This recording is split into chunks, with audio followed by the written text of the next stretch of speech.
Buenísimo, estamos al aire nuevamente. Tenemos un tema de conversación, el primero de este año 2026. Así es que bienvenidos y bienvenidas a este vivo que vamos a hacer con Ale sobre el grupo de estudios de psicopatología psicoanalítica, desde Freud a Green, pasando por Klein, Lacan, Winnicott. ¿Cómo estás, Alexi? Feliz año. Todo bien por acá, todo bien por acá. Eh, Contento de este nuevo en vivo, ¿no? De retomar un poco lo que estábamos haciendo hace un tiempo. Vamos a traer un poco una conversación en relación al grupo de estudio que se viene, una idea que también surgió porque vemos terapeutas, vemos personas que se capacitan y de pronto el retomar desde una perspectiva nueva o retomar desde una base también que llevamos nosotros estudiando hace bastante tiempo, creo que es necesario. Entonces, también nace desde una preocupación también, ¿no? Que tiene que ver con la clínica y con las formaciones actuales, porque por un lado veo muchos extremos que no nos ayudan para nada, digamos. Por un lado, mucha teoría vacía, puro concepto rebuscado, pero desconectado de la realidad del paciente, desconectado de la clínica viva. Y por otro lado, cierta espiritualidad sin cuerpo, enfoques de moda que hablan de bienestar y energía, pero sin considerar lo concreto de la mente, lo concreto del cuerpo, sin base clínica sólida. Es como si estuviéramos entre la fantasía teórica y la nube de la nueva era. Ni una ni la otra aterriza en el sufrimiento real de la gente. Sí, yo lo noto también porque a veces terapeutas jóvenes que salen de algunos cursos y recitando como casi autores de memoria, pero bueno, cuando una cosa es llamar al tigre y otra cosa es verlo venir, cuando se enfrentan a un consultante, a un paciente, a un analizante de carne y hueso, a veces se quedan sin la frónesis, sin el tacto, solo con herramientas quizás prácticas, pero eso sin una frónesis, sin un saber qué es lo que se está haciendo de fondo, suele quedarse en teorías vacías y muchas veces mucha teoría, pero sin saber cómo usarla. Entonces, también, como tú decías, en el otro extremo hay cursos como, no sé, de sanación o terapias alternativas que hablan de una espiritualidad de una forma un poco etérea, que no hay encarnación, ¿no? Y lo psíquico, con todas sus complejidades. Siento que el conocimiento de psicopatología clásica es súper necesario en las terapéuticas más contemporáneas, más modernas. No tenemos nada en contra de nadie, pero sí hay que saber lo que uno está haciendo ante la complejidad de pararse frente a un otro. Ni espiritualidad desencarnada, ni práctica sin anclaje en la clínica. Sí, exacto. Y también yo creo que, bueno, y ninguna de esas dos posturas tampoco ayuda realmente, porque la formación clínica también se resiente. Incluso en el mundo psicoanalítico a veces pasa. Gente que se fanatiza con una teoría se vuelve rígida y, y bueno, habla en difícil a veces la gente, ¿no? Solo citando autores y Háblalo también se mira, como lo que sí, hablábamos sí, del psicoanálisis francés, ¿no? claro, Que uno ve conferencias o autores franceses que se ponen tan recónditos y uno dice, wow, ¿qué es esto? claro, tal cual, se mira como al resto por encima del hombro también, encasillándose puramente en un tipo de lenguaje o teoría. Y, y eso igual de pronto genera una disrupción quizás en el aprendizaje, en la capacidad de los estudiantes o de los terapeutas de impregnarse un poco de los puentes que pueden generar ciertas teorías o orientaciones psicoanalíticas. Tal cual. Yo siento que falta quizá un poco de equilibrio, ni tecnicismo extremo, vacío, ni misticismo light, soft. Lo que nos falta es volver a la esencia clínica y conectar con una teoría práctica, con una embodiment, como dicen los terapeutas relacionales, encarnada, y volver a pasar por la profundidad y la complejidad eh, y de todas las aristas. Cuando uno observa a un paciente o a un desconocido que sufre, como dice la dona Orange, con una hermenéutica, con una psicodinámica y con elementos sólidos y sin que eso nos haga perder la humanidad. Vale decir, Mm, conocer la complejidad de los autores británicos, Klein, Winnicott, el Middle Group, los franceses, la escuela Lacan, Jacques Miller, etcétera. La unificación que intenta hacer Green, bueno, son como los cinco ejes fundamentales, ¿no? Conocer la complejidad, pero sin perder la humanidad. mm, tal cual. Sí, por eso también esta idea del grupo de estudio como que retorna un poco a eso, ¿no? A que podamos revisar la base del psicoanálisis clásico, pero con una mirada fresca y clínica, orientada a la clínica. O sea, volver a Freud y a otros grandes como tú comentaste, ¿no? Klein, Lacan, Winnicott, pero no para repetirlos como loro académico, ¿no? Sino como para pensar con ellos los problemas de hoy. Por eso se genera también este espacio donde la teoría tenga carne, ¿no? Y la espiritualidad tenga el cuerpo, por así decir, donde podamos pensar realmente, conectar las ideas con la clínica viva. Sí. Estaba buscando aquí en mi apunte una frase muy ad hoc de la dona Orange, que donde la nombré se me vino.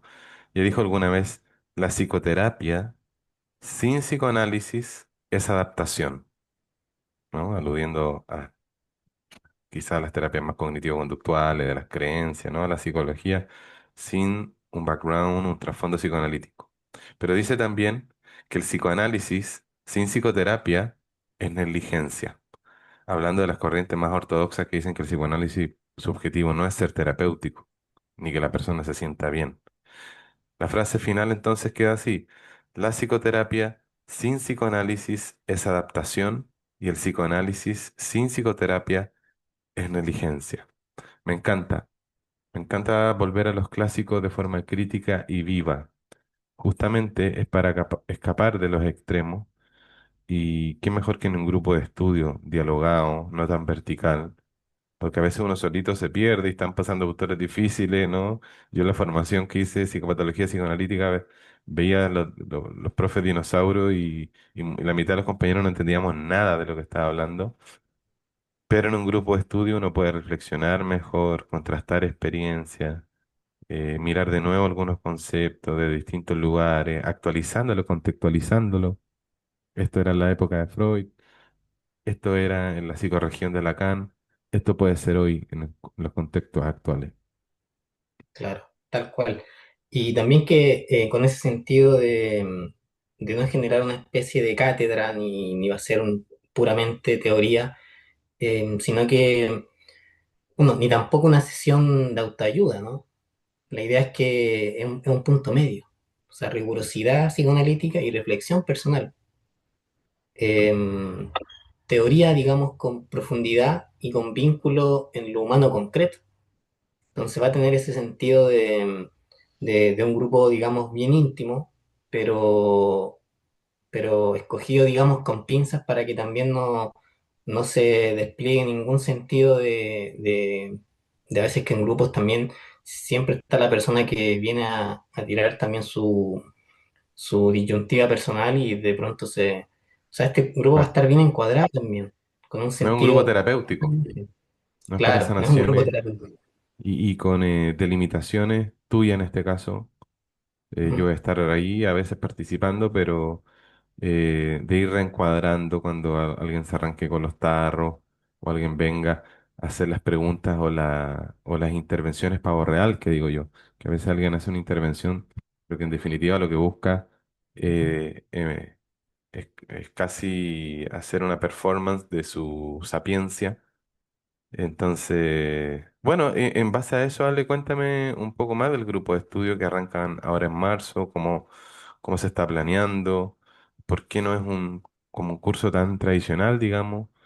Eh, Sí, bueno, claro, justamente no un grupo tan tradicional.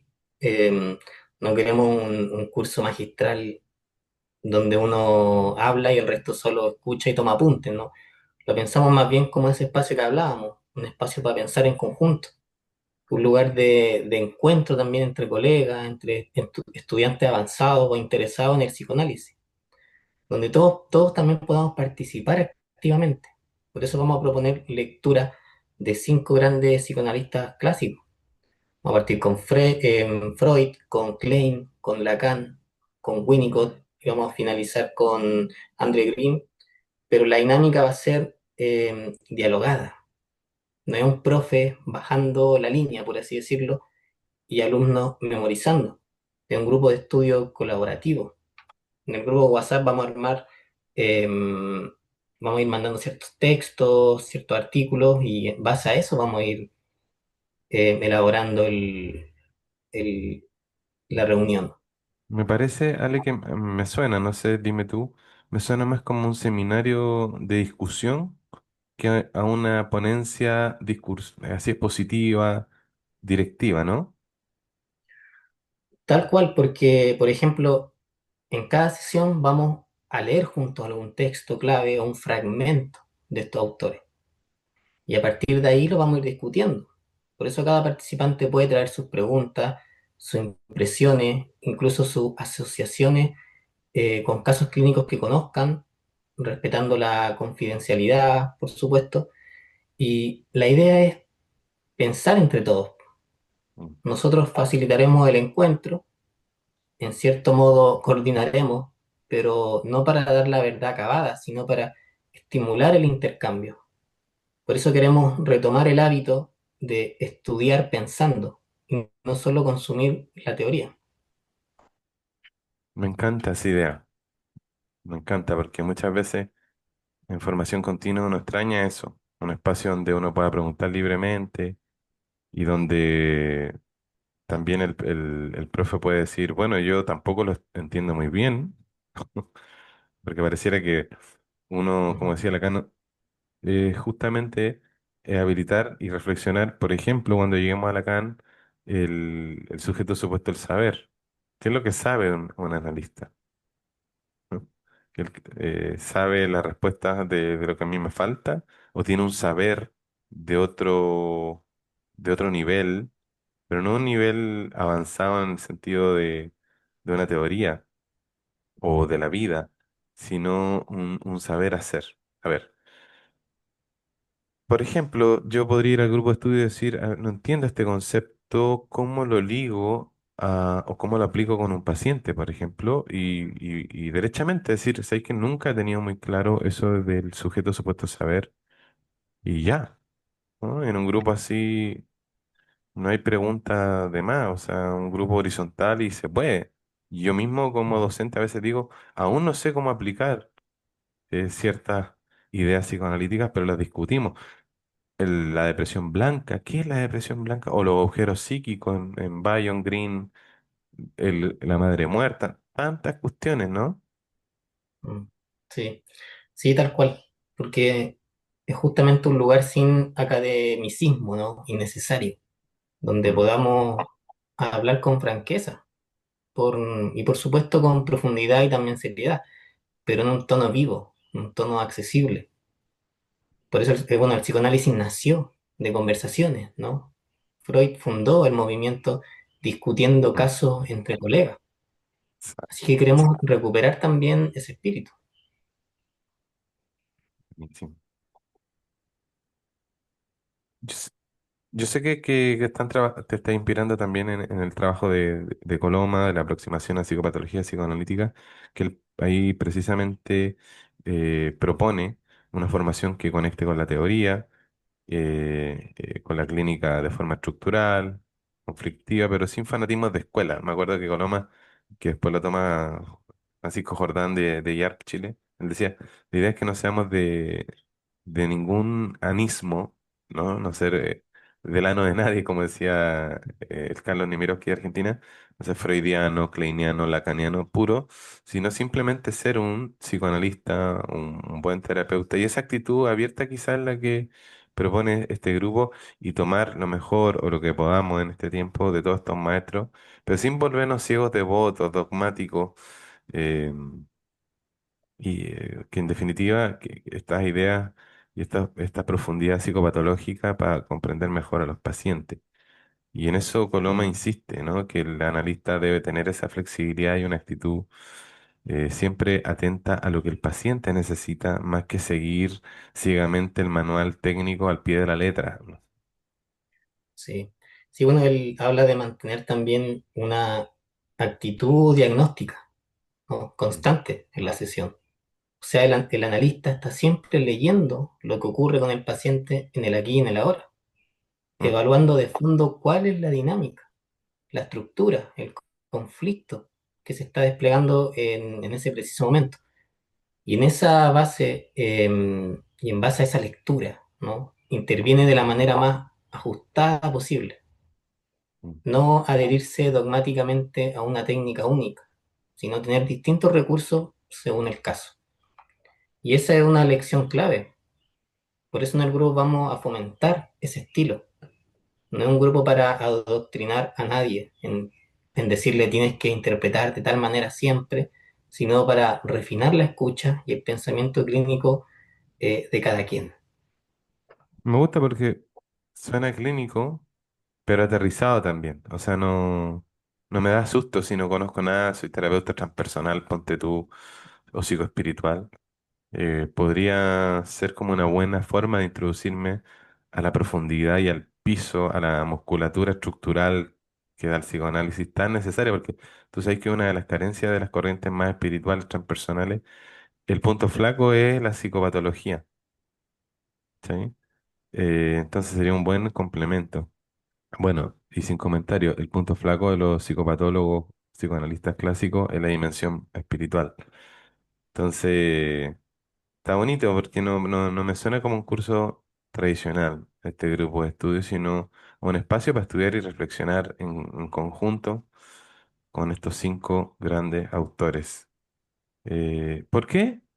¿Por qué, puede preguntar alguien, se eligió a Freud, a la Melanie Klein, a Jacques Lacan, a Donald Winnicott y a André Green? Pregunto. Mm, sí, yo creo que esa está buena porque así también queda como registrada el porqué, el fundamento de este movimiento de estudio, ¿no? Y son cinco figuras que abarcan distintos enfoques del psicoanálisis clásico.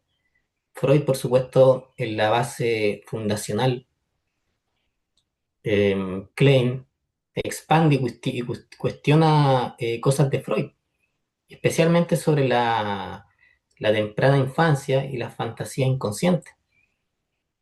Luego Lacan retoma a Freud desde otro ángulo, estructural y lingüístico, dando un giro enorme a la teoría y a la técnica. Winnicott, otro autor que desde la escuela inglesa independiente aporta la mirada sobre el rol del entorno, el rol del juego, de lo relacional.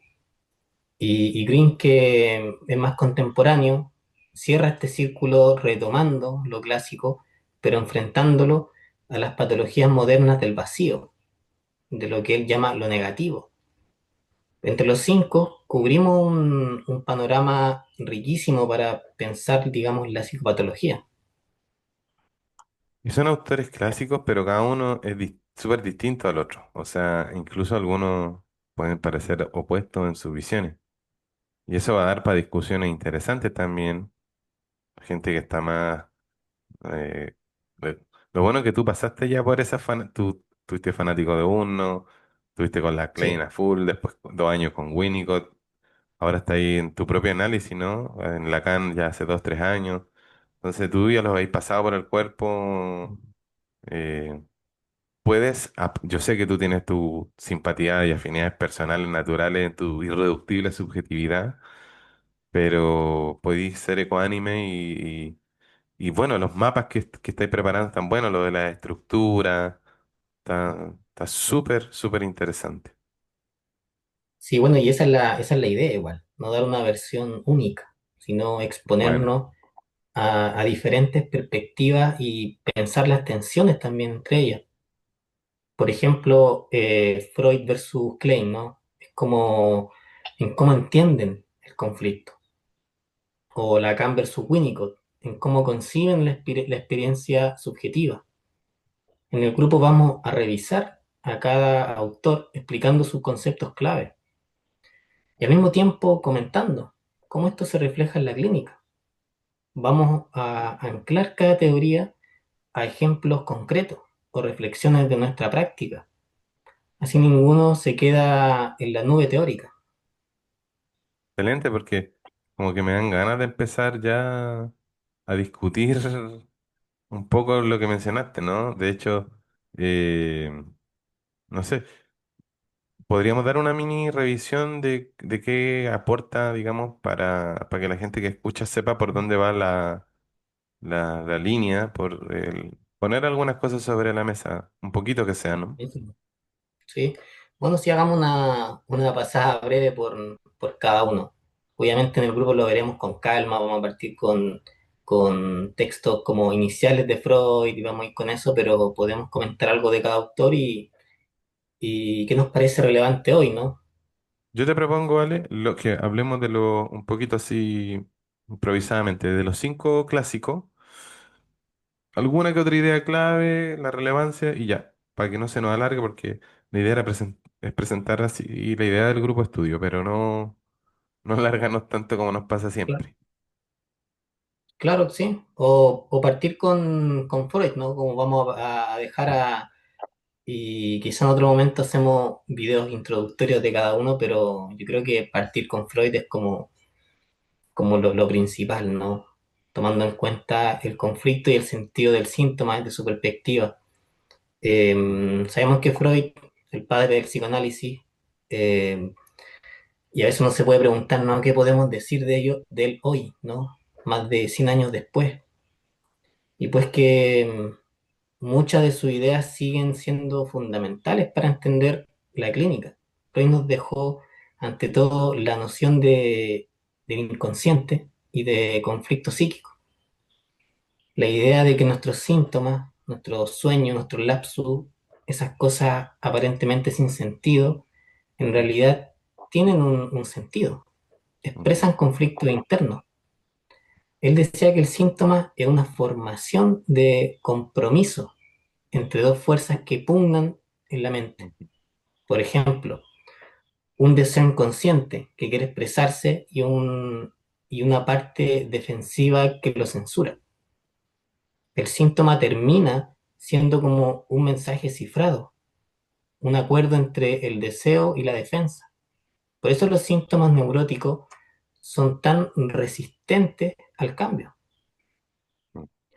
porque están sostenidos desde ambos lados del conflicto. Por una parte, satisfacen algo, una pulsión, un deseo, y por otra, postergan de algo, de la angustia, de la culpa. Y esa idea revolucionó la forma de entender la enfermedad mental. Una parte suya querrá sanarse y otra radicalmente opuesta querrá lo contrario. Sí, Pues, totalmente. Que antes de Freud se pensaba que las conductas extrañas eran enfermedades del cerebro. Bueno, de hecho, él parte siendo neurólogo, ¿no? O de capricho, incluso se generalizaba la idea de la brujería, que nosotros no la descartamos, pero en el contexto que estamos, Freud viene a decir, no, esto tiene un sentido. Y él en su posición, ¿no? Empieza a marcar esto del inconsciente y va ligado con tu historia, con tu infancia, con tus deseos reprimidos, etcétera, etcétera. Y eso a mí me vuela la cabeza y nosotros seguimos honrando porque tú sabes que hay grupos psicoanalíticos lacanianos que tienen un tema con el papá y quieren prácticamente sacar a Freud, ¿no? Yo me acuerdo cuando estudié un síntoma neurótico, digamos una fobia o una parálisis histérica, es como carta en código que el inconsciente envía, y creo que él lo dijo así alguna vez, ¿no? Y es fascinante porque te cambia la actitud clínica. En vez de solo querer quitar o asfixiar el síntoma rápido, como hacen técnicas modernas de suprimir el síntoma para que se vaya para otro lado, él dice, bueno, escuchemos, vamos, descifremos. Qué bueno, sí. Claro, es que el síntoma deja de ser el enemigo a eliminar, ¿no? Se convierte en una vía de acceso al conflicto subyacente, ¿no? Una especie de mensaje que el paciente no sabe que está comunicando. Por ejemplo, Freud demostró que un acto fallido, eh, que es clásico, ¿no? ¿Cómo olvidarse de un nombre o decir una palabra por otra, ¿no? No es casualidad, sino que revela algo que la persona realmente quiere decir, pero no se atrevía. O los sueños, que Freud llama, ¿no? La vía regia al inconsciente. En los sueños vemos deseos disfrazados. Todo eso nos hace ver que el paciente muchas veces no es del todo consciente de lo que le pasa y hay que trabajar para traer a la conciencia esa verdad oculta. Y Y el modelo bueno, y estructural, Freud, pues. claro, el modelo estructural inicial de la mente, ¿no? El famoso ello, yo, el super yo. Y ahí está otro tipo de conflicto entre las exigencias instintivas, ¿no? Que vienen siendo parte de la estructura del modelo del ello, y las prohibiciones morales del super yo, y la pobre persona en el medio, el yo, ¿no? Intentando mediar. Ese modelo estructural todavía ilumina mucho la clínica. Mm, Por ejemplo, cuando alguien siente una culpa tremenda sin saber por qué, uno sospecha que su super yo, ¿no? Esa parte crítica interna, le está machacando por algún deseo o sentimiento que considera malo. Cuando un paciente actúa impulsivamente de forma autodestructiva, vemos un ello desbocado porque el yo no puede contenerlo. Son ideas básicas, pero potentes para entender también el psiquismo.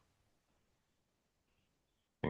Súper interesante porque dentro de los mismos espacios psicoanalíticos en algunos, digámoslo, se piensa en la neurosis como que la sanidad, digamos, como el neurótico, ah, no, yo soy neurótico, ¿no? Como para decir yo no soy ni psicótico ni perverso. Y cuidado, que el neurótico sufre tanto o más, digamos. Eh, y es cuestionarnos también la neurosis o la normosis que decía Claudio. Pero bueno, eso es harina de otro costal. Clínicamente, Ale, como para ir redondeando un poquito a Freud, ¿qué rescatarías? A ver, puede ser Grinch, en la práctica clínica o cotidiana, porque tú sabes que existe el libro negro, el psicoanálisis, que Freud pasó de moda, pero hoy, ¿para qué nos serviría yo como terapeuta en la práctica cotidiana? Porque a veces como está la caricatura clásica de Freud, el diván, el terapeuta callado como esfinge, y se piensa que eso ya fue superado. Pero yo creo que en la práctica actual hay mucho que seguimos usando de Freud, mucho que rescatar. Sin duda. Por ejemplo, el manejo de la transferencia y la contratransferencia. Esos conceptos lo inicia Freud y expande de cada día en cualquier terapia profunda. Que el paciente desplace en el analista emociones y patrones de relación que vienen de sus figuras importantes, sus padres, de sus cuidadores. Eh, Eso Freud lo vio desde el caso Dora y hasta hoy es clave, ¿no? ¿Quién no ha tenido un paciente que de pronto te ama como si fuera su salvador o te odia sin motivo aparente, ¿no? Uf, tú Entender sabes que cuánto esto, hemos claro, supervisado esos casos. claro, y entendemos que eso es parte de la transferencia, que es la repetición de un conflicto. Evita que el terapeuta se lo tome personal y permita usarlo para el proceso. Y la contratransferencia, lo que el terapeuta siente hacia el paciente, también es un instrumento valioso. Aunque Freud al comienzo lo veía solo como una interferencia, después se entendió mejor. También Freud nos dio métodos técnicos básicos, la asociación libre, dejar hablar al paciente sin dirigirlo demasiado, la atención flotante del analista, escuchar sin buscar algo concreto, con la mente abierta a cualquier significado oculto, la interpretación como arte de devolverle al paciente el sentido de su acto inconsciente. Todo eso lo seguimos haciendo, incluso aunque las corrientes modernas lo modifiquen, la esencia parte ahí. Qué bueno. Claro, la ley de oro, la libre asociación y la contraparte que la de el terapeuta en la atención flotante. La contratransferencia que la descarta un poco Ferenczi, la revalora, no lo tomamos acá porque Ferenczi lo dejamos en la línea del curso de relacional, ¿no? No es que lo hayamos querido excomulgar como se hizo, todo lo contrario. Lo que pasa es que es tan grande el dispositivo, pero siempre Ferenczi en nuestro corazón. Bueno, por ejemplo, hay terapias no psicoanalíticas que se reconoce la importancia de explorar la emoción reprimida, la infancia. Por eso yo pienso que Freud permea la cultura entera y algo más. Freud puso el conflicto en el centro de la escena y él mostraba que el ser humano no es armonioso por naturaleza, sino que está dividido interiormente y que tenemos deseos que nos espantan, tenemos partes de nosotros que chocan entre sí. Y eso va en contra de esas visiones demasiado optimistas o espirituales que pintan que basta que tú quieras ser feliz y lo vas a hacer y lo decretes y ya. No, a veces uno quiere y a veces uno no quiere a la vez. Y esa ambivalencia o ese autosabotaje, Freud nos invita a mirar y nos obliga a enfrentar esa verdad incómoda de la psique. Mm, muy cierto. Y también contemplando que el enfoque de nuestro grupo va a partir de ahí, ¿no? ¿Cuál es el conflicto psíquico acá? Siempre preguntarnos eso, ¿no? Bueno, el autor que he estado leyendo también dentro de todos los libros que vamos recopilando, en Jaime Coloma retoma eso muy fuerte, ¿no? En lugar de ver solo síntomas superficiales o listas de diagnóstico del DSM, buscar el conflicto estructurante. Freud nos enseñó que detrás de una fobia, por ejemplo, puede haber un conflicto edípico, amor, deseo hacia un progenitor y rivalidad con el otro, desplazando a otra cosa, ¿no? Detrás de una obsesión, un conflicto entre un impulso agresivo sexual y una defensa moral rígida, etcétera, ¿no? Vamos a desempolvar esos análisis freudianos clásicos para ver cuánto nos sirven hoy. No, y también los límites, porque supongo que Freud también tenía los suyos. Por ejemplo, su visión de la mujer fue súper criticada, o ciertas teorías que están muy ligadas a su época, ¿no? La época victoriana, o la Sí, falda, la represión, ¿no? claro, Contextualizarlo. sí. Claro, no lo vamos a tomar como palabra santa tampoco. Lo bueno es Claro. que lo bueno de un grupo de estudio es que podamos discutir críticamente, pero también entenderlo bien. Creo que para muchos puede ser una reconciliación con Freud, sacarlo del mito y leer qué dijo de verdad, contextualizando también la época, como tú dices, porque a veces se habla de Freud sin haberlo leído realmente. Clásico. Muchos de los que lo critican no han leído ni una página. Eh, Perdón el cambio brusco. Vamos con la Klein. ¿Qué pasa con la Ujú. Klein? La vida interior temprana, el juego, del amor, del odio. ¿Te parece si pasamos a Klein? Porque a Freud ¿Sí? siempre lo conocemos de nombre, pero quizá la Melanie Klein no tanto, fíjate, como que está fuera un poco del ambiente de la psicoterapia, incluso de mucho movimiento psicoanalítico. Y nosotros sabemos, nosotros la tomamos mucho en la perspectiva relacional, que su influencia teórica fue enorme. Yo me atrevería a decir que sin Klein no tenemos psicología de Kohut, no tenemos a Ujú. Winnicott, no tenemos psicoanálisis Claro. relacional. Y ella trabajó con niños. Bueno, a ver, dale tú, vale. Sí, claro, bueno, el Klein fue pionera del psicoanálisis infantil y también Voy a ir a buscar, revolucionó. voy a ir a buscar un libro de Klein Ujú. que vamos a trabajar en el curso. Mientras sigue nomás. Ya, sí, bueno, y también revolucionó la teoría psicoanalítica. Entonces, Freud pensaba que hasta cierta edad no se podía analizar niños, porque no tenía transferencia clásica ni asociación libre como los adultos.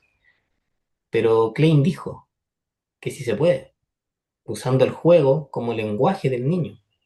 Y ahí inventó la técnica de juego para analizar niños chicos, ¿no? Interpretando su fantasía a través del juego. Y en ese proceso descubrió que los niños muy pequeños ya tenían una vida psíquica compleja, llena de fantasías inconscientes de amor y agresión hacia las figuras parentales. Ella llevó el psicoanálisis mucho más atrás en el desarrollo, donde Freud ponía el complejo de Edipo alrededor de los 4 o 5 años como núcleo. Klein encuadra que ya en el primer año de vida hay ansiedades y conflictos intensos. Por ejemplo, habló de la angustia persecutoria del bebé, de la fantasía de que el pecho de la madre puede ser bueno o malo según se satisfaga o no. De hecho, introdujo la noción de posiciones en lugar de etapas estrictamente. Por ejemplo, la posición paranoide-esquizoide, que predominaría en los primeros meses, con ansiedades paranoides, miedo a un objeto perseguidor y defensas como la escisión o proyectar lo malo afuera. Que después También la los posición, trastornos de la personalidad de Kember toma mucho ahí de Otto Kember, la, ¿no? Los trastornos de sí, la personalidad, aquí mm, es donde Kember se posiciona, es kleiniano. mm, tal cual. Y bueno, después de esa fase también viene la posición depresiva, cuando el bebé empieza a integrar lo bueno y lo malo en la madre y siente culpa por su agresión, teme haber dañado, digamos, al ser querido. Eso sería Ujú, como hacia la mitad del primer año. ujú. Y estas posiciones no son solo etapas cronológicas, sino que podemos oscilar entre ellas a lo largo de la vida según el estrés, ¿no? Klein con esto desplazó la centralidad del Edipo freudiano, dijo, bueno, ok, el Edipo importa, pero antes hay algo más fundamental, que esta relación fantaseada con objetos internos y la lucha entre impulsos de amor y odio. Sí. Aquí estamos mostrando uno de los textos que estamos trabajando, Melanie Klein, Amor, Culpa y Reparación, un textazo que vamos a revisar en el curso. Estamos, saqué uno de cada uno, esta introducción de Freud. Tenemos también de Elizabeth Rudinesco, este librazo de la obra de Lacan, es bien cototo, vamos a tratar de resumirlo, y Exploraciones psicoanalíticas de Winnicott. Tenemos, tomé uno de cada uno, ¿no? Pero de los que estamos trabajando para el grupo de estudio, eh, recordé que tenía que mostrar algo para los que se vayan sumando, puedan también ver en la línea de lo que estamos leyendo, porque nos vamos a parar en un lugar para leer estos autores. No. Pero bueno, volviendo a Klein, para Klein, digamos, el conflicto intrapsíquico no es tanto entre el deseo y la represión, digamos, entre el ello, mi parte animal, y el yo que está ahí, ¿no? Como decía Freud, sino entre el amor y el odio hacia los objetos internos, o entre la pulsión de vida y la pulsión de muerte, ¿no? Em, Sino que el conflicto central para la Klein es esa encarnizada lucha entre las pulsiones de amor y de destrucción respecto a los objetos, el amor y el odio hacia los objetos. Y ahí surgen esas posiciones que tú mencionas, ¿no? Cuando alguien está trabajándose en su desarrollo psicológico, a la edad que sea, va a tener vivencias regresivas que se van a significar, ¿no? En relación a amar y odiar al loquero, ¿no? El niño llora, llora porque quiere la leche y cuando la tiene, le hace el quite a la teta, ¿no? Entonces, lo primero que el bebé está lidiando es con el odio proyectado, la posición paranoide, y luego siente la culpa y trata de reparar, y ahí viene la posición depresiva. Eso es como abuelo pájaro de lo de la Klein. Sí. Por supuesto, vamos a entrar más en detalle. Bueno, lo dijiste perfecto en realidad, porque Klein redefinió el conflicto básico como amor versus odio. Y eso llevó a que ella enfatice mucho en conceptos como la envidia, un odio hacia el objeto bueno por tener algo placentero, ¿no? O la Ujú. culpa temprana, la reparación. Y también describió mecanismos muy primarios de defensa, como la escisión, ¿no? Dividir objetos en buenos totalmente y malos totalmente, ¿no?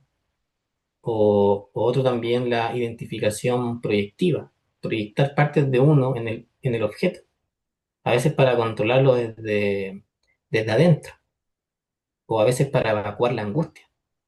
Entonces, este último concepto de la identificación proyectiva es quizás su aporte más famoso en la clínica diaria. No sé si viste cuando un paciente te hace sentir cosas intensas que parecen ajenas a ti. Por ejemplo, un paciente extremadamente paranoico que te hace sentir que, mm, que la paranoia, ¿no? O ganas de rechazarlo vienen de parte tuya, ¿no? Klein diría que ese paciente te está proyectando sus sentimientos intolerables, metiéndolos en ti, ¿no? Identificándote con un objeto malo pero suyo. Y uno como terapeuta de pronto se descubre pensando, ¿no? No soporto a este tipo o a este paciente, o angustiado sin saber por qué. Y esa es la contratransferencia inducida por y una identificación proyectiva. Y reconocerla es oro puro clínicamente. Exacto, está. Tengo unos apuntes de Klein, Ale, me hiciste acordar. Ahí entre. Tengo miles de cuadernos de apuntes. ¿Te acuerdas que yo hice el diplomado en psicopatología psicoanalítica? Te los voy a pasar. Me estoy recordando. eh, Mm. Me hiciste acordar también de un caso que tenía un paciente con rasgos muy paranoide y todas las sesiones me contaba teorías conspirativas, sobre todo ahora, ¿no? Que está, Mm. cómo todos lo maltrataban. Y yo al final de la hora terminaba un poco agotado y ¿cómo se llama? Mirando por encima del hombro como contagiado de su desconfianza. Y me encontraba pensando si alguien me estaba escuchando detrás de la puerta. Después entendí que estaba viviendo en carne propia eso que él proyectaba, su terror en mí. Yo empezaba a sentir ese terror o esa suspicacia. Y ahí pude usar eso para entender mejor el delirio y para no enganchar, ¿no? Y reaccionando mal. Y ese concepto kleiniano me salvó en ese tratamiento, te diría. Sí, es tremendo ejemplo, porque la teoría de Klein, aunque a veces se le ve compleja, oscura, por tanto énfasis quizá en pulsión de muerte, en envidia, en agresión, etcétera, nos dio herramientas muy prácticas para el día a día clínico, con pacientes como difíciles, ¿no? Como el caso que tú cuentas, especialmente los llamados borderline o psicóticos, o, o psicóticos con partes psicóticas, ¿no? Porque Freud trabajó más con neurosis clásica, pero Klein abrió camino para entender la psicosis, las paranoias, la esquizofrenia desde la psicología profunda, aunque eso lo desarrollaría mucho más Bayon, su seguidor, pero no nos vamos a meter por ahí ahora. Otro grande que se nos queda fuera del curso, ¿no? Wilfred Bion. Sí. Bueno, y va a haber una posibilidad también según cómo se vaya moviendo la continuidad del grupo, eh, brindando quizá unos tres autores más a modo de que lo escoja la gente que participe como un autor extra, ¿no? Un mes extra de un autor que le interese conocer, porque acá hablamos de los centrales, digamos, a nuestro entender, pero bueno, otros como Bayon y muchos autores más que también son muy interesantes. Pero bueno, eh, otra cosa importante que me parece que en relación a Klein es que amplió el concepto de transferencia. Para Freud, la transferencia era reedición de la neurosis infantil con el analista. Klein dijo, transferencia es en realidad la actualización de la relación con los objetos internos del paciente en el aquí y ahora con el terapeuta. O sea, el analista se convierte en la figura buena o mala interna mala o internas del paciente, en su fantasía inconsciente. Por eso interpretaba transferencia desde el minuto uno, incluso en niños. Y eso también marcó la práctica. Hoy se trabaja con la transferencia continuamente, gracias a esa herencia kleiniana. Y ella no tenía miedo de interpretar duro y parejo, incluso las fantasías más primarias, ¿no? Ella se le ha criticado y como a veces interpretaba a un nivel muy profundo todo el tiempo, algunos pacientes quizás no aguantaban tanta interpretación de usted desea destruirme, porque no me envidia como me envidia el pecho bueno de su madre. Eh, bueno, me encanta Klein, ¿no? ¿Quisiera Y, decir algo último sobre la sí, Klein? claro que, bueno, bueno, a mí igual me encanta Klein. Klein tiene un estilo muy de analizar a fondo todo, incluso fantasías violentas o sexuales muy tempranas. Hoy se equilibra más eso, con soportar más emocionalmente sin interpretar todo de inmediato. Pero de nuevo, es algo para discutir en el grupo, ¿no? Por ejemplo, ¿cuándo interpretar? ¿Hasta dónde? Klein aportó un extremo útil. Nada es ininterpretable. Todo simboliza algo de la vida interna. Ujú, Y bueno, luego Winnicott, por ejemplo, va a aportar el polo contrario de más sostén y menos interpretación al inicio. Pero bueno, ya iremos llegando por ahí. ujú, ujú, Lo ujú. último que diría de Klein es que su visión nos muestra un ser humano que desde un bebé está pensando, ¿no? En Oh, fantasías y sufrimiento y conflictos psíquicos. O sea, nos subraya la continuidad entre el juego infantil y la vida adulta. mm, Muchas veces, bueno, muchas cosas de nuestras relaciones actuales, por ejemplo, los celos, las dependencias, las necesidades de controlar a un ser querido o el miedo al abandono, Klein las traza hasta esas ansiedades tempranas del bebé con su madre. Entonces, estudiarla mm, nos puede dar la comprensión muy profunda eh, de los pacientes, sobre todo en aspectos más primitivamente emocionales. increíble, ¿no? Me da muchas ganas de volver a leer a la Klein. Ale, te voy a pedir que pasemos a Jacques Lacan, Ujú, otro grande, otro personaje clave. La ujú, estructura del lenguaje y el sujeto del inconsciente. El ujú. gran Lacan, el nombre que genera suspiros, a veces dolores de cabeza, y creo que de todos los autores, es un poco el más complejo de abordar sin ayuda.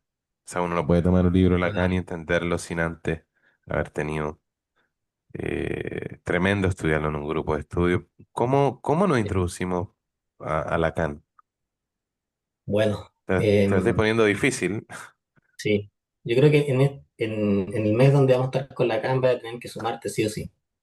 Así que Ajá. yo partiría, bueno, diría que primero, ¿qué hizo históricamente? ¿No? Lacan fue un psicoanalista francés que a partir de los años 50 emprende un retorno a Freud, pero reinventando el psicoanálisis con ideas de la lingüística. de la lingüística, de la Antropología, antropología estructural, ¿no? La filosofía, incluso.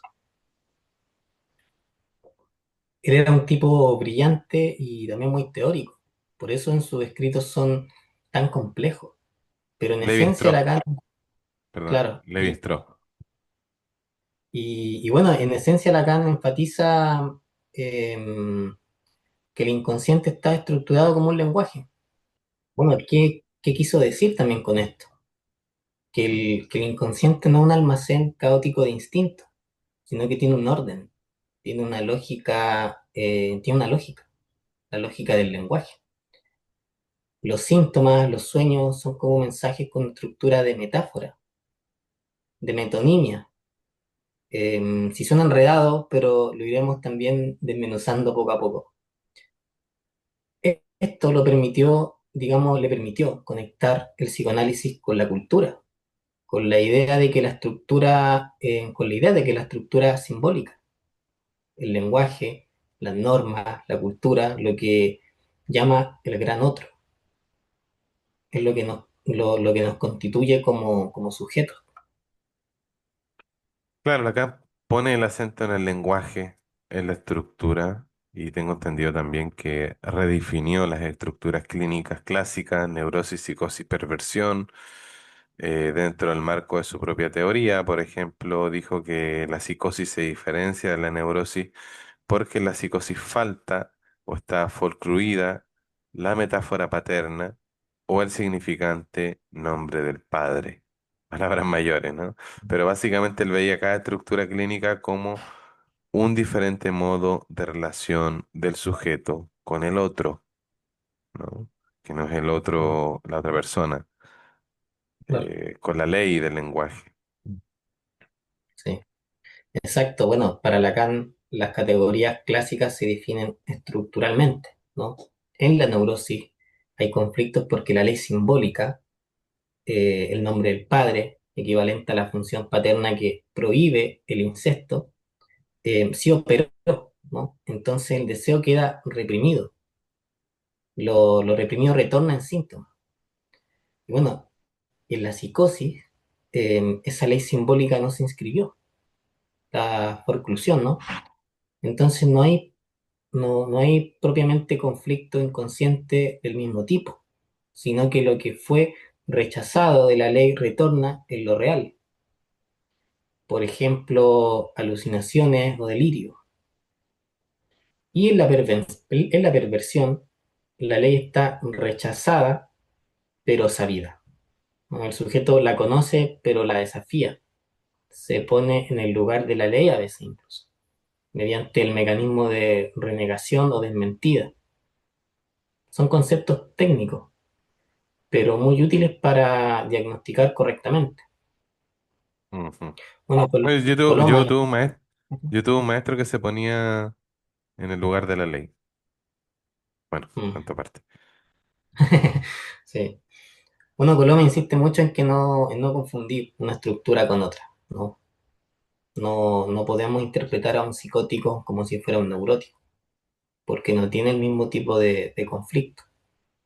De hecho, él cita que Bayon, ¿no? Gran psicoanalista, cometía ese error a veces.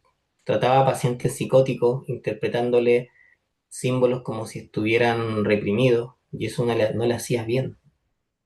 Mm. Hay que hacer un diagnóstico estructural desde el principio, saber si el paciente está en neurosis, psicosis o perversión. Diríamos también estado border, ¿no? Y ahí va Green. Porque, claro, porque eso orienta toda la estrategia. Lacan nos da herramientas conceptuales para eso. Vital, tremendo. A veces en la clínica uno toma a todos con el mismo librito y no. El paciente psicótico quizás necesita otra aproximación que uno neurótico. Me atrevería a quitarle el quizás.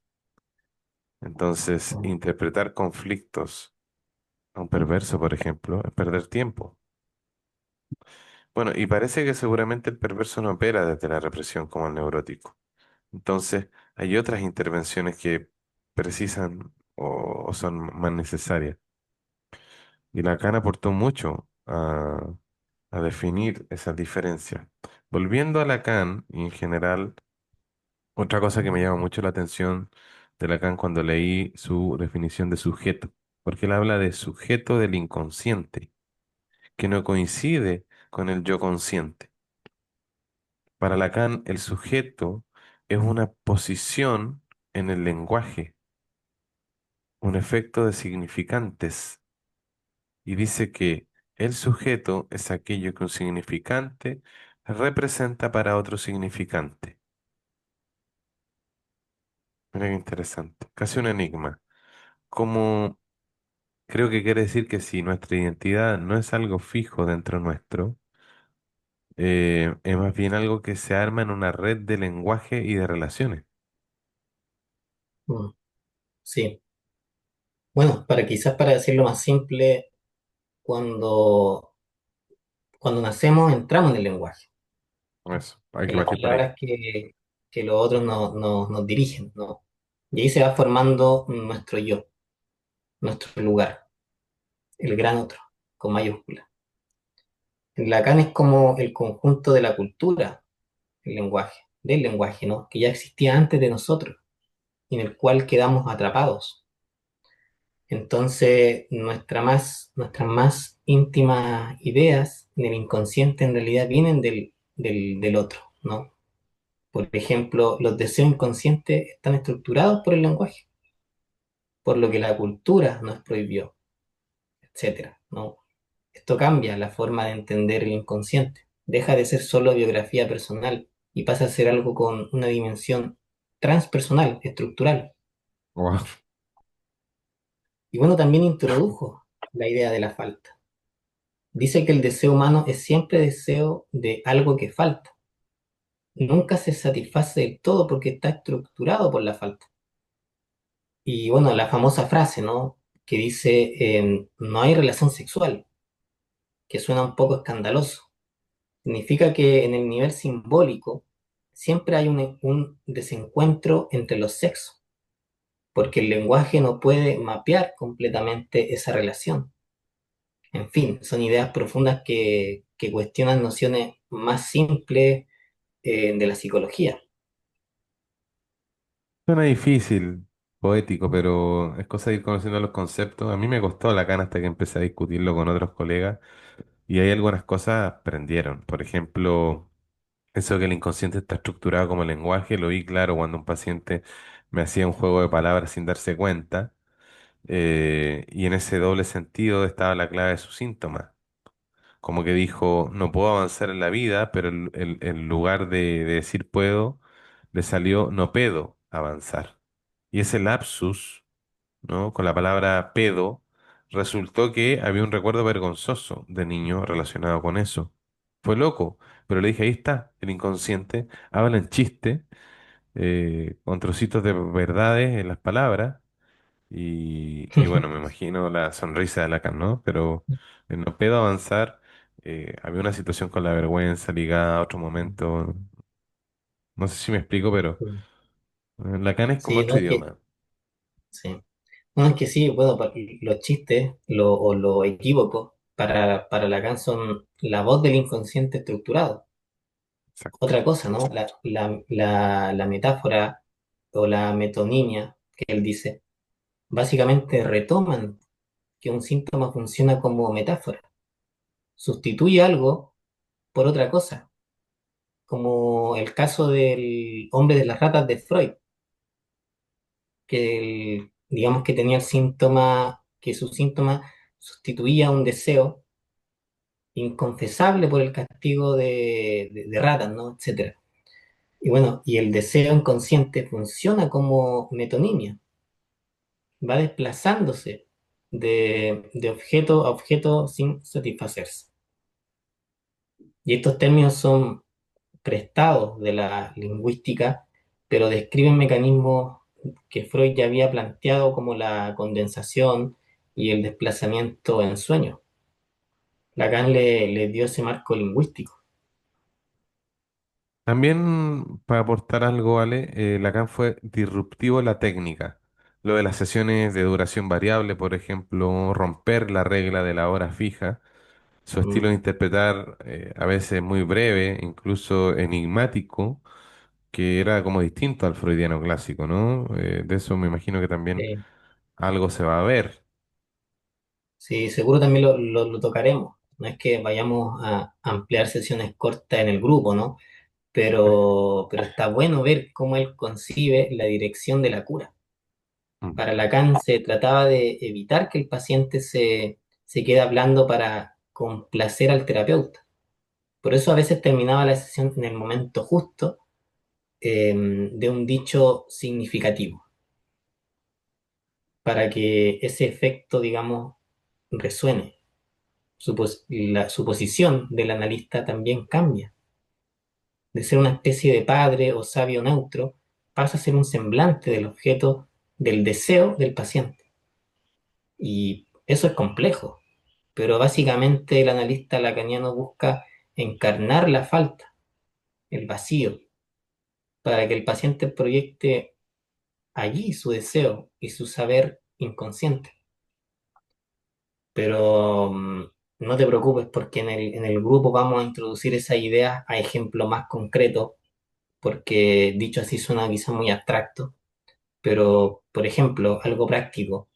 Lacan dice que el analista no debe apresurarse a llenar los silencios del paciente con sus propias palabras, porque si no impide que emerja lo inconsciente. Esa paciencia y ese saber no saber del analista lacaniano, es algo como analistas que como analistas podemos aprender a tolerar, ¿no? A tolerar el no saber, a tolerar el no entender de inmediato y no dar consejos, sino dejar que el paciente produzca su verdad. Y un buen contrapunto a otras corrientes más intervencionistas. No, definitivamente Lacan nos va a hacer explotar la cabeza o un poquito que sea, pero para bien. Y seguro que en el grupo vamos a tener que reírnos también porque entender a Lacan también tiene su chiste en sí mismo. ¿Algo más Sí. para cerrar? No podemos quedar con Lacan mucho, ¿no? Pasamos a Winnicott. ¿Algo Sí, para cerrar con Lacan, Ale? sí. Bueno, Me acordé hay de los mucho, memes de... claro, hay muchos memes de Lacan complicando todo, ¿no? Pero mira, Coloma mismo en su curso compara a Lacan con Winnicott, por ejemplo, en la noción de continuidad versus discontinuidad de la experiencia. Lacan enfatiza la estructura, pero a veces implica cortes o descontinuidades.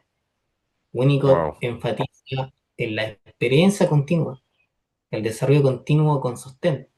Entonces, ambos tienen razón en algo y eso nos invita a no casarnos ciegamente con uno, sino que esa riqueza dialéctica que queremos ir incorporando, que queremos rescatar. Uf, con esa última dejaste para darle un mil vueltas.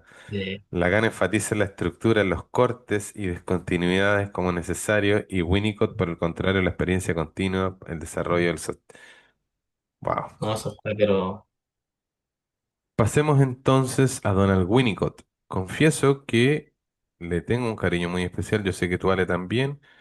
Winnicott fue pediatra, psicoanalista inglés, tiene un estilo totalmente diferente, muy cercano en su escritura, muy clínico, muy sencillo, pero no menos profundo.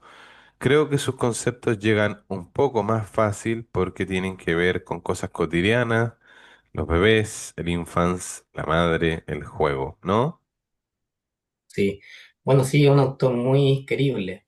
Él viene de la Escuela Británica Independiente, formó parte de ese grupo que si bien respetaba a Freud, también se alejó de los kleinianos ortodoxos. Winnicott puso el foco en la relación madre-bebé real, en la necesidad de un ambiente facilitador para el desarrollo sano y también con su frase famosa de no existe tal cosa como un bebé. existe un bebé y alguien, ¿no? O un ambiente, o un bebé y su madre. Con eso quería decir que el bebé, sin los cuidados de otro, ni siquiera puede constituirse como individuo. Al inicio forman una unidad, entonces la calidad de ese cuidado inicial de la madre es suficientemente buena, decía él, es crucial. Si la madre o quien cumple esa función adapta suficientemente al bebé, lo sostiene, lo calma, le va presentando el mundo gradualmente, el bebé puede ser, puede desarrollar su espontaneidad, su verdadero self. Si en cambio las fallas son muy bruscas o el ambiente es invasivo o negligente, el bebé se defiende acomodándose demasiado y desarrollando un falso self para complacer las demandas externas y perdiendo el contacto con lo que realmente siente. ¿Cuánto nos puede llegar esto, no? ¿Cuánto también se puede ver en clínica? Gente que toda su vida fue, comillas, la hija perfecta o, comillas, el niño bueno, y que de adulto empieza a decir, bueno, yo no soy en realidad tal persona, o he vivido, me doy cuenta, ¿no? Que he vivido toda mi vida para los demás. Winnicott lo clava con lo del falso self, y uno va trabajando en la terapia para que ese paciente o esa persona empiece a encontrar su propio deseo.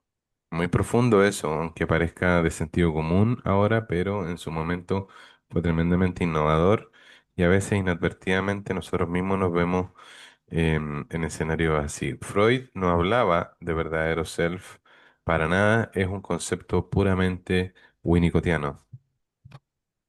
Mm, sí. Winnicott también aportó nociones de autenticidad, de juego, de creatividad. Introdujo también la idea de espacio transicional, ese espacio intermedio entre la fantasía y la realidad, donde el bebé juega, donde crea un objeto, como su manta preferida, su peluche, ¿no? Eh, que es y no es parte de él. Ese espacio transicional luego será el fundamento de la vida cultural, del arte, de poder estar a solas sin sentirse abandonado. Si todo va bien, dice Winnicott, el niño logra usar la imaginación para soportar que la madre no está siempre, mediante el juego y los objetos transicionales. Si eso falla, pueden venir patologías serias, como psicosis infantil o adultos que no toleran la soledad, etcétera. Me imagino que iban a revisar el texto, ¿cómo es? Estar solo, el año La capacidad de estar 62, solo. la capacidad de estar solo, sí. Eh, Otra contribución, no sé si me desconcentré un minutito, llevamos harto rato ya. El concepto de holding, ¿no? De sostén, que Winnicott describe como el cuidador o la madre que sostiene físicamente al bebé, pero también psíquicamente sostiene su experiencia. Mira qué interesante cómo eso tiene un correlato después con la clínica y un poquito con Bayern, ¿no? La función continente. En terapia, a veces uno hace el holding emocional del paciente, ¿no? Lo acompaña en los momentos de angustia, sin hablar demasiado, simplemente habitando nuestra presencia, estando presente y entendiendo. Eso es una función de holding psíquico. No, no hay necesidad de decir te entiendo, sobreactuar, ¿no? Por ejemplo, pequeños detallitos.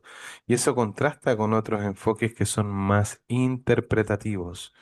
Cuidado con el furor interpretandis, ¿no? Incluso Winnicott se permitía harto silencio y harto calorcito en su forma, confiar más en el proceso y no apurar al niño que juegue. Muchas veces Winnicott decía, yo a veces interpreto al paciente, pero para que se dé cuenta lo poco que sé de él, ¿no? Como una Mm, ironía. sí, exacto. Bueno, Él incluso decía que el inicio de ciertos tratamientos, en el inicio de ciertos tratamientos, el analista provee un ambiente para que el paciente reviva lo que no pudo en su infancia. Pacientes muy regresivos o dañados no necesitan de primeras grandes interpretaciones intelectuales, sino una experiencia emocional reparadora en el vínculo terapéutico. Esto algunos lo malentienden como el hacer de mamá, ¿no? Pero es más sutil, es dar espacio, no intrusar, ¿no? Permitir que el paciente juegue con su idea. Winnicott dijo que la psicoterapia es posible cuando el paciente juega y que el analista también debe poder jugar. Si ninguno de los dos puede jugar, no hay terapia. Eso me parece, pero hermoso, porque a veces, no sé, estamos tan rígidos con la teoría que se nos va el aspecto lúdico, la parte creativa del encuentro. Cuando uno logra ese clima favorable, ahí donde paciente y terapeuta pueden jugar en el sentido amplio, ¿no? Y en el sentido ético, por supuesto, hablar libremente, crear posibilidades de significaciones nuevas. Ahí es donde pasa la maravilla, ahí es donde contrasta el juego infantil como cuando jugaba con papá y la pelota se rompía y él decía, rompiste la pelota, no vamos a jugar más. Esa persona cuando crece se le acaba la vida, cuando se le rompe un instrumento de trabajo, crisis, ¿no? Ahí al revés. Cuando papá dice, bueno, se nos rompió esta pelotita de plástico, vamos a hacer una de papel y con scotch. Ese niño, cuando crece y le pasa algo, precisa menos dolor, más pensamiento lateral. Bueno, si no funciona hoy, funcionará mañana. Toda la importancia y profundidad, me imagino, del libro que vamos a compartir, realidad de juego. Porque a veces digo, vamos y van, porque yo no voy a estar en todo, ¿no? El Ale me va a invitar para alguna de una más clases del grupo de estudio. Sí, Maravilloso. Ale. totalmente. Bueno, otra cosa, ¿no? Winnicott habló de la experiencia impensable o el agujero en el ser cuando faltó el sostén. Él acuñó el término psicosis infantil, no como enfermedad hereditaria, sino como fallas en esos primeros estadios. Incluso describió algo llamado como estado de no integración y luego de desintegración catastrófica. Son experiencias tempranas de caer al vacío, de aniquilación. De aniquilación si el ambiente no protegió al bebé de ciertas angustias. Y esto se manifiesta en algunos pacientes adultos con miedo muy primario, sensaciones de vacío, de que van a desmoronarse si el otro lo abandona. Es distinto del conflicto neurótico freudiano, ¿no? Acá no es que el deseo es conflictivo, es que el ser mismo siente amenaza de extinción. Por eso Winnicott nos dio un lenguaje para esas patologías más primitivas. La angustia de aniquilamiento, agonías primitivas. Y el texto, me imagino ahí, el miedo al derrumbe. Ujú. El mítico texto El miedo al derrumbe, que nos ayudó bastante en casos de, por ejemplo, pacientes con toma de planta, etcétera. Entonces, Sí. Winnicott maravillosamente suma muchas cosas, los modos de subjetivar a partir del entorno, cómo la persona se constituye o no, se integra o no. Por eso él habla, como decía Ale recién, de la no integración. Un niño no parte integrado, a eso se refiere. Ujú. Y después cuando tiene un derrumbe, recuerda esa no integración, pero la vive como una desintegración. Entonces, eh, todo esto según cómo fue alojado por los cuidadores o el suficientemente bueno, la madre, padre o quien sea, quien hizo esa función. Y eso lo complementa a lo que el viejo Freud y la Melanie Klein decían, eh, en relación a la expulsión interna, la fantasía, Winnicott le dice sí, pero sin un otro real que cuide, no hay sujeto. O sea, el infans no adviene infante. Por eso infans es porque está en proceso de.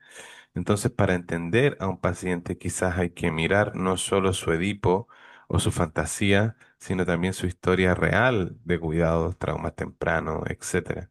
Porque ahí puede estar la clave de cierta angustia sin nombre que viene arrastrando. Sí, mm, sí, tal cual. Por eso en nuestro grupo, digamos, cuando hablamos de Winnicott, seguro muchos van a conectar con experiencias personales también. Todos fuimos bebés, todos tuvimos o no tuvimos ese sostén. Y nuestra manera de estar solos, de crear, de vincularnos, vienen de ahí. Por eso es un autor que invita mucho a la reflexión subjetiva. Estoy seguro de que ese módulo será conmovedor incluso, porque pensarse en ¿me permitieron ser quien soy de niño o tuve que ocultarme? Eso ya toca fibras sensibles, pero en un clima de confianza donde se puede también conversar.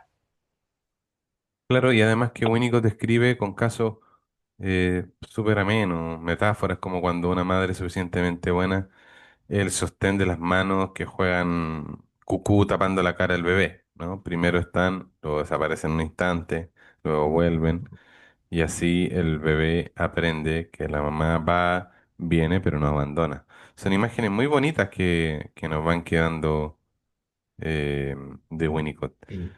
También se me venía este libro, que el que estábamos revisando para el curso, Exploraciones Psicoanalíticas, de Donald Winnicott. eh, um, y Ah, mira, en función del tiempo, yo creo que vamos a dejar algunas exploraciones de Winnicott pendientes para que no se nos pase. ¿Te parece si lo dejamos ahí, Ale? Y Sí, vamos un poquito sí, con, está con el bien. último. Justo mire el Vamos con reloj y el último. estamos ya con Green. A Sí. ver, nosotros tenemos un largo historial con André Green. Por ahí uno de los videos más vistos que tuvimos en Instagram y después un poquito cuando lo resubimos a YouTube y se nos borró y lo volvimos a subir y volvió a tener hartas visitas, es el complejo de la madre Para muerta, Mario. que uno de los tópicos, ¿no? El Mm, negativo, el vacío, las comillas nuevas formas de mm, sufrimiento. Eh, um, Vamos entonces con el quinto, André Green, quizás el mm, menos conocido para algunos, pero no menos fundamental. Green también fue un psicoanalista francés, algunos le decían el Winnicott francés, porque también fue alumno de Jacques Lacan y después pasó a convertirse en algo más winnicottiano. Más joven que Lacan, empezó a publicar desde los 60, 70 en adelante y se dedicó mucho a pacientes que no encajaban mm, en lo que podríamos llamar las neurosis clásicas, ¿no, Ale? Qué buena, sí.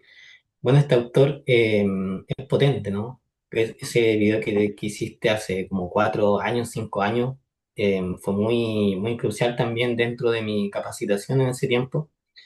Y podría decirse que André Green trae el psicoanálisis a enfrentarse con lo que él llamó lo negativo, ¿no? Él notó en su práctica que habían pacientes con un vacío, con una falta de vida psíquica y una falta de vida psíquica aparente, que no respondían bien al método clásico. Por ejemplo, pacientes profundamente deprimidos o apáticos o con vidas internas como apagadas. También pacientes border, ¿no? Que no son francamente psicóticos, pero tampoco neuróticos típicos. Entonces Grimm reflexionó mucho sobre estos cuadros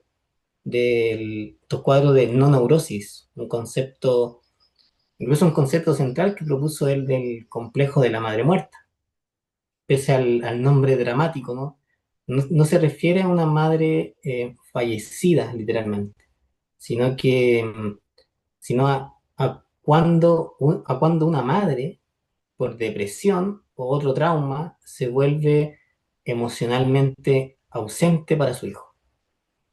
Es decir, el cuerpo de mamá está, pero su mirada, su calidez, su deseo ya no están. Es Es la como una retirada de madre, investidura. claro, es como una madre psíquicamente muerta. Entonces el niño Exacto. percibe ese cambio abrupto. y sufre una especie de duelo congelado. Se queda con un vacío interno que no puede comprender. Entonces Green dice que eso deja una marca en el psiquismo.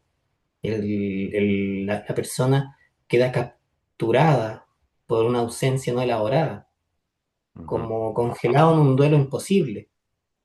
Y la adultez puede manifestarse como una depresión en presencia del objeto, una depresión blanca que él dice. O sea, la persona está en otros, pero se siente profundamente, está con otros, pero se siente profundamente sola igual, o con una incapacidad de conectar profundamente con alguien. O sea, ni odio ni amor, todo es vacío. No, tremendamente fuerte. Ahora se me venía que quizás pudiéramos hacer una actualización del, de la conferencia que dimos de la madre muerta hace 4 o 5 años atrás, agregándole algunos matices. Bueno, uno va creciendo, va leyendo. Me paré a la biblioteca a buscar el libro de Green, pero no está en esta biblioteca, está.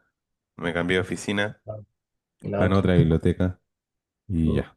Si es que no encontré los libros de Green acá, así que por eso me paré, volví sin nada. Ok, entonces entiendo, vamos entendiendo cómo Green es otro monstruo del psicoanálisis, monstruo en el sentido de lo grande, robusto y complejo. Y es como si esta depresión blanca de la madre muerta, es como si uno llevara un vacío, ¿no? Una madre ausente adentro, ¿no? La afectividad retirada. Y bueno, y eso en terapia aparece cuando una vez se siente contratransferencialmente un vacío grande en un paciente, por ejemplo. Mm. Sí, tal cual. Bueno, este autor describió incluso que en el análisis de estos pacientes, a veces el analista empieza a sentirse inútil o aburrido, o incluso con sueño, porque el paciente no proyecta conflictos vivos, sino ausencia. Hay un silencio que invade la sesión. Él habló de contratransferencia negativa en estos casos. Uno siente una especie de núcleo frío, muerto, algo muerto en el paciente. Y es difícil de manejar porque nada de las técnicas clásicas parece mover eso. Interpretar Edipo o conflictos culpogenos no, no surte como efecto, porque acá el problema es más estructural, más arcaico. Es un hueco donde eh, debería haber una relación vital, y no hubo. Él propone que el analista tiene que primero, digamos, reanimar un espacio psíquico, casi prestar su psiquismo para que el paciente pueda gradualmente llenar ese vacío con pensamientos o emociones. Y es un trabajo de mucha paciencia y de no saber y de saber estar, digamos, presente ante la ausencia.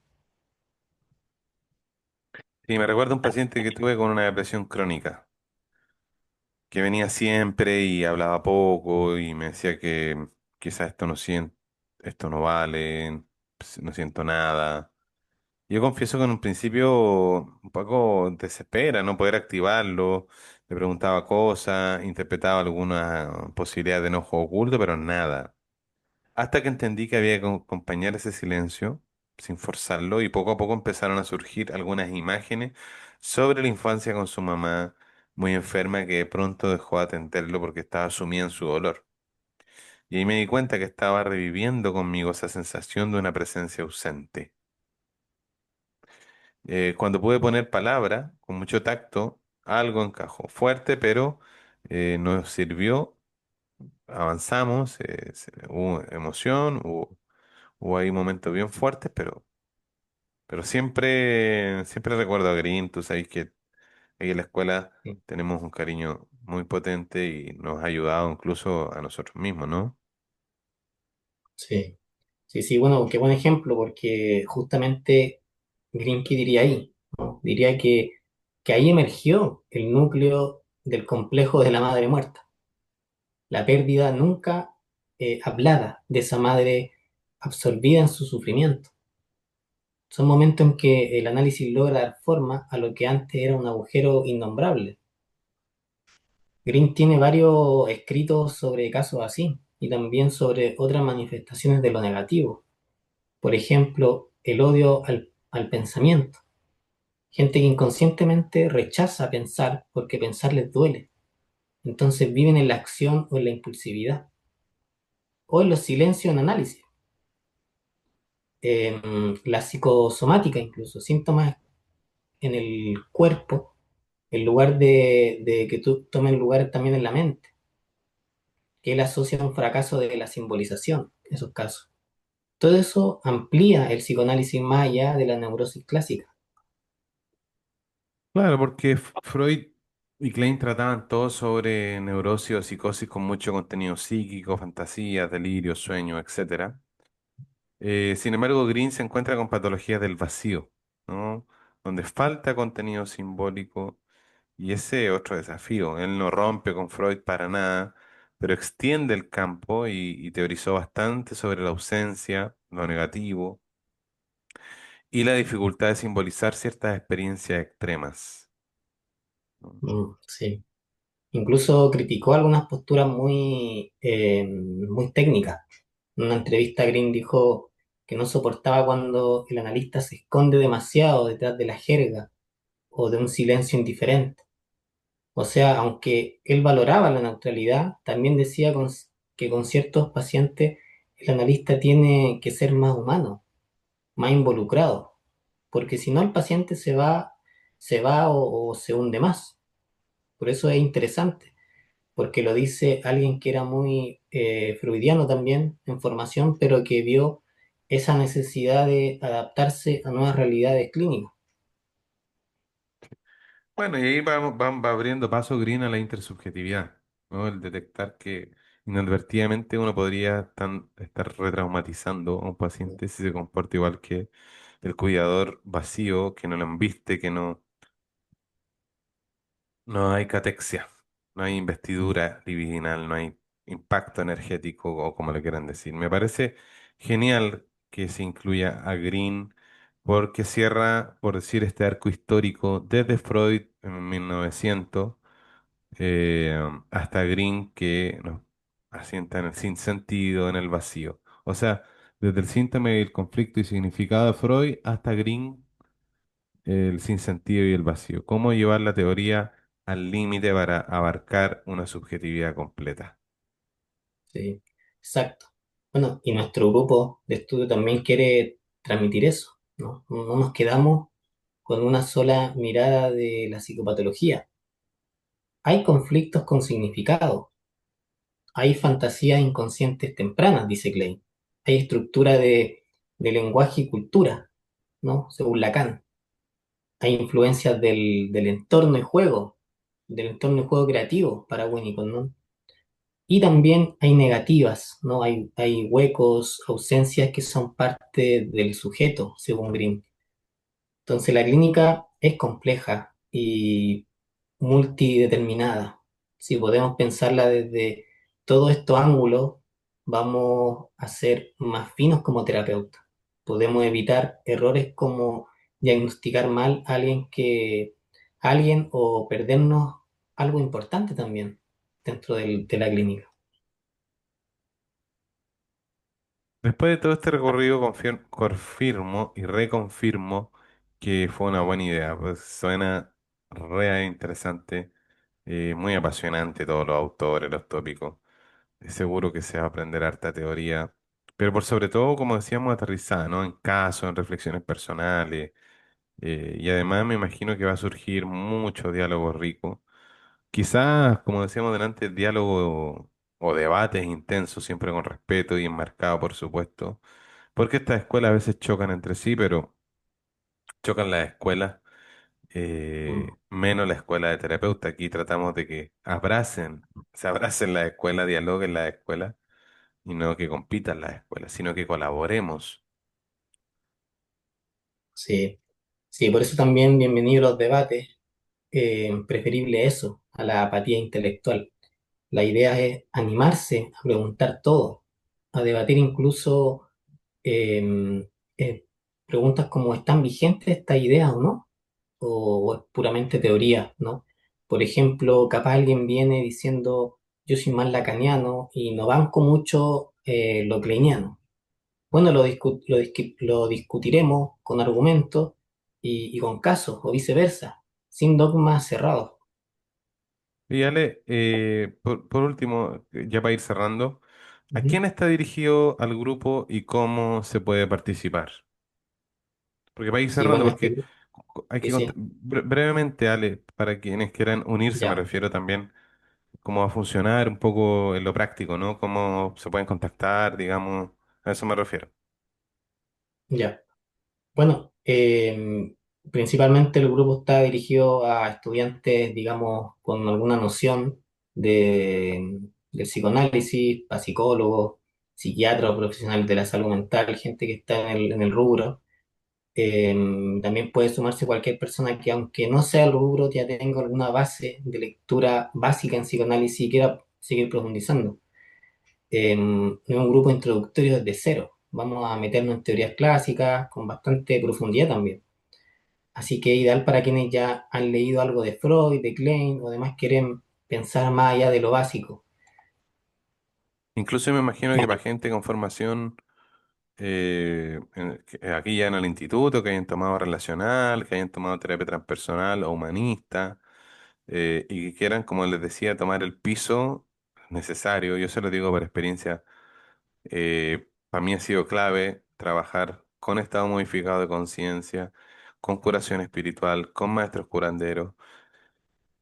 En mi grupo de teología, en mi grupo de estudios religiosos, periodista, es clave el conocimiento en psicopatología psicoanalítica. Clave. mm, Hagas lo que hagas, estudie lo que estudies. Yo me permitiría pensarle que es transversal la recomendación. Para sí, vivir te va a servir.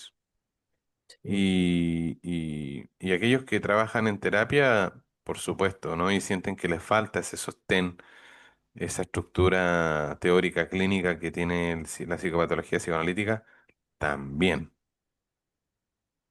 ujú, sí, tal cual. Y bueno, para ir cerrando también contarles que en cuanto a la dinámica, nos vamos a reunir una vez por semana en sesiones aproximadamente de 2 horas y cada semana estará dedicada a uno de los autores, ¿no? O un texto específico. Por ejemplo, vamos a partir una sesión enfocada en el texto de Inhibición, Síntoma y Angustia de Freud. Luego vamos a ver Envidia y Gratitud de Klein y vamos a ir así. Con los textos previos vamos a llegar ya con la mente refrescada, con preguntas para poder iniciar el encuentro. Y bueno, vamos a anunciar con anticipación la lectura para que todos la lean, ¿no? Pero incluso si alguien no llegó a leer, igual puede sumarse y participar porque vamos a resumir y explicar y ir nombrando algunas citas y todo lo demás, ¿no? La modalidad no es tipo seminario. Digamos, alguien del equipo, podemos ser incluso, vamos a estar nosotros, yo voy a estar siempre guiando, digamos, poniendo la pauta con una breve introducción del texto, ¿no? Partiendo introductoriamente con alguna cita o algo para poder abrir el diálogo. Así que todos pueden aportar. Son importantes ya ir como contemplando ciertas preguntas, comentarios, relacionar con viñetas, digamos, de paciente, de reflexiones personales incluso. Así que eso es muy importante, para que sea un lugar seguro para compartir también. Muy importante eso, ¿no? Y me encanta que no sea una clase magistral, sino que sea un encuentro participativo. Mm, Porque la riqueza viene hoy de pensar juntos. La idea del gurú arquetípico que habla y los demás escuchan es de los años, hasta los 90. Ahora estamos pensando juntos.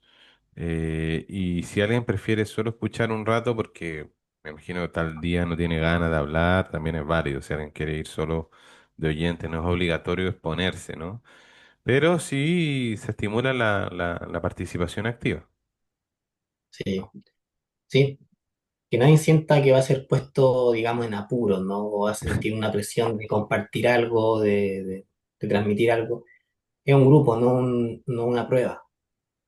Entonces, contarles también sobre la duración.